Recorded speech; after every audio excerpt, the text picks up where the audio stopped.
Hello everyone, this is Dr. John here, and today we're going to go over anxiety. Now, first thing to know about anxiety and the emotional aspects of anxiety is usually a response to whether a known or unknown emotional trigger. Now, some of the biggest things about anxiety in my experience is trying to figure out the why. When we dig into the why, often we can start to release where the anxiety is of the unknown. Now, occasionally there can be the known parts that we just don't know how to feel safe, or what we think we know. And sometimes we need that help to dig in more to figure out really what's at the root of the anxiety. But here's some things to see if they resonate with you. And if they do, and if you need help, feel free to reach out for a discovery call to see if we're a good fit. But for anxiety, there's often a fear of impending danger, real or imagined, because it doesn't have to be real to create that anxiousness. As long as we think it might happen or we're worried about it happening, that in itself can lead towards that anxious feeling or anxiety attack. It could be fear of the future, of what may happen, often due to lack of feeling control of the situation, control of the perspective or perception of you. This can trigger a fight or flight freeze response, or even a giving up, or playing dead, just fully giving up, hoping it will go away, where it often doesn't. And this sort of survival response, it usually hides a subconscious emotion, something like fear of judgment, criticism, fear of being shamed, or fear of shame being found out, fear of seeing unseen or emotions we don't really want to touch on, fear that you'll be seen as a fraud, as in like your image that you're trying to hold up was about to be uncovered. Not that that image that's being uncovered is a bad thing, because that authenticity may even be better for you and may bring you more of what you're actually looking for. Fear of being unlovable. And it also indicates, or can indicate, a lack of life in some aspect of us. So the anxiety is almost like bringing in a feeling, trying to get us aware of something to bring life back in. So waking it up.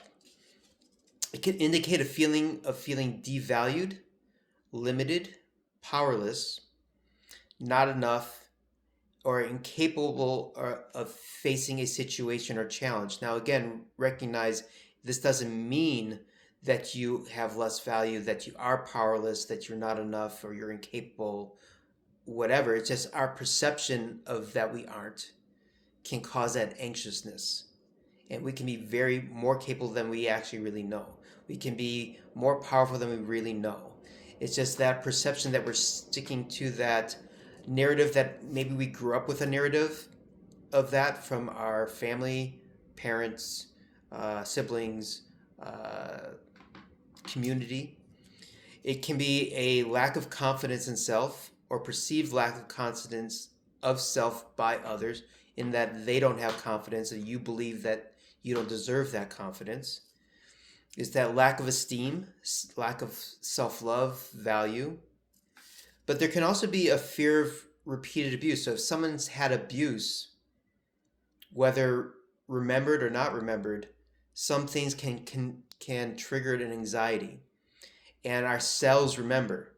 So if there's a feeling that's similar, a situation that's similar, an environment that's similar where the abuse happened, it can stir up an anxiety.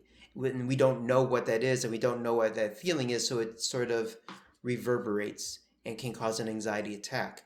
It can also be having witnessed something that is a fear of retribution, fear of being revealed and having a similar violence or violating act done upon you.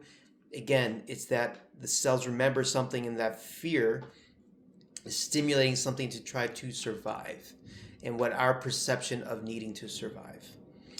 It also is that repeated presence of a threat, internally or externally generated, perceived or real, that is chronically stressful to this hypervigilant nervous system. So the nervous system is almost getting burnt out. It's so stressed and looking for dangers that we don't know what we're looking for, or we don't know if and when they might come. And that can create this anxiety. And we need to figure out in each of these circumstances, where's this coming from? Because it can be generational as well as from any time in our childhood to adulthood. It can be, something our mother was going through while in having been in pregnancy and us being in utero. So the why is the biggest importance. And I've helped a bunch of people through their anxiety, but we always had to dig through to try to figure out why are they having these reactions? Where are they coming from? And that's what I find is the most important. So hopefully this helps. If you have any questions or comments, please leave them below. Um, if you have questions about setting up a discovery call, just message me. And hope everyone has a blessed day. Thanks.